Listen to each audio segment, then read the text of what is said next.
Welcome back to Thriving with Richard Bass. If you're new here, my channel is all about supporting parents and caregivers as they navigate the complex world of raising children. Whether you're here because you've watched my previous videos or because you're currently working through the challenges of parenting a child with oppositional defiant disorder, I want to thank you for taking the time to prioritize your family's well-being. In our last video, we talked about staying united as co-parents when raising a child with ODD. We explored some key strategies for maintaining a consistent approach to parenting and why it's so critical for the success of your child. If you haven't had a chance to watch that video, I highly recommend checking it out. It lays the foundation for what we'll discuss today. But let's be real, staying on the same page as co-parents isn't always easy, right? Even when both parents have the best intentions, disagreements are inevitable. Today, we're going to dive into a topic that every co-parenting duo faces at some point: handling conflict. Specifically, we're going to look at how to resolve disagreements in a way that strengthens your partnership and benefits your child. Let's start by acknowledging something that often goes unspoken. Co-parenting a child with ODD is uniquely challenging. Children with ODD exhibit patterns of defiance, anger, and even hostility, which can put immense stress on the family unit. This stress can sometimes manifest as tension or conflict between co-parents. If you've ever felt like you and your co-parent are constantly butting heads, you're not alone. And the good news is there are tools and strategies to help you work through these challenges together. So, where does conflict come from?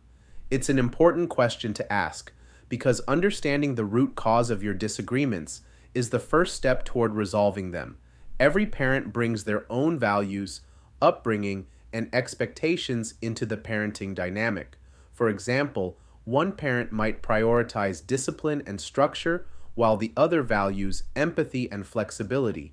These differences can create tension, especially when your child's behavior adds an extra layer of complexity. Let's imagine a common scenario. Your child has a meltdown during dinner because they don't want to eat the food you've prepared. One parent might feel strongly that the child should sit at the table and eat at least a few bites, while the other might suggest letting it go to avoid escalating the situation. It's easy to see how this could lead to a disagreement, especially in the heat of the moment. But here's the thing, conflict isn't inherently bad. In fact, it can be an opportunity to grow as a team if you approach it the right way. The key is to move from a place of reacting to a place of responding thoughtfully. Now that we've identified where conflicts often come from, let's talk about how to approach these situations constructively. The foundation of effective conflict resolution is communication. I know. This is something you've probably heard 100 times before, but let me break it down into actionable steps that you can start using today. The first and perhaps most powerful tool is active listening. When your co-parent expresses a concern or opinion, resist the urge to interrupt or jump to conclusions. Instead, focus on truly understanding what they're saying. Here's a simple exercise you can try. After your co-parent shares their thoughts, repeat back what you heard in your own words. For example, you might say, "So what I'm hearing is that you feel like I undermined you when I stepped in during the meltdown." This not only shows that you're listening, but it also gives your co-parent a chance to clarify if there's been any misunderstanding. Let's pause here for a moment to reflect. How often do we listen just to respond rather than to understand? It's such a common habit, but when we shift our focus to truly hearing the other person, we create space for a more productive conversation. The next communication tool is to use I statements instead of you statements. This small shift can make a big difference. For instance, instead of saying, "You always overreact," try saying, "I feel overwhelmed when we argue in front of our child." See the difference? The first statement feels accusatory, while the second invites collaboration. Now, What about those times when a conversation starts to spiral out of control? It happens to the best of us. In these moments, it's okay to take a break. In fact, stepping away from a heated discussion can prevent further escalation and give both of you time to cool down. You might say something like, I think we're both really upset right now. Can we take a break and come back to this later?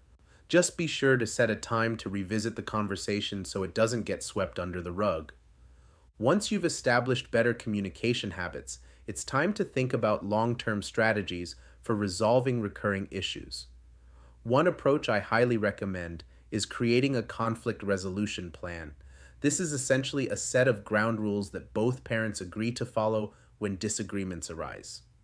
For example, you might agree to hold a weekly check-in meeting where you can discuss any ongoing concerns in a calm, structured environment. These meetings don't have to be long or formal, but they can be a game changer. They give you both a chance to address issues proactively rather than reacting in the heat of the moment. During these check-ins, it can also be helpful to revisit any new parenting strategies you're trying. Ask yourselves, is this working? Do we need to adjust our approach? This creates a sense of shared ownership and teamwork. And let's not forget, sometimes resolving conflicts requires outside support. There's no shame in seeking help from a family counselor, mediator, or co-parenting coach. These professionals can offer valuable insights and tools tailored to your unique situation. In fact, involving a neutral third party can often help you see each other's perspectives more clearly and find solutions you might not have considered on your own. Remember, the goal isn't to win an argument or prove who's right. The goal is to create a healthy co-parenting relationship that provides stability and support for your child. When you and your co-parent work together as a team, your child benefits in so many ways, from improved behavior to a greater sense of security. So, let's recap. Understand the root of your conflicts, practice active listening, use I statements, take breaks when needed, and consider creating a conflict resolution plan. And if you need extra support, don't hesitate to reach out for professional help. Parenting a child with ODD isn't easy, but by approaching conflicts with patience, empathy, and a commitment to teamwork, you can overcome challenges together. Thank you for joining me on this journey, and as always, I'd love to hear from you. What strategies have worked for you and your co-parent? Drop a comment below, and let's keep this conversation going. Don't forget to like, subscribe, and share this video with anyone who might find it helpful. Until next time, take care and keep thriving.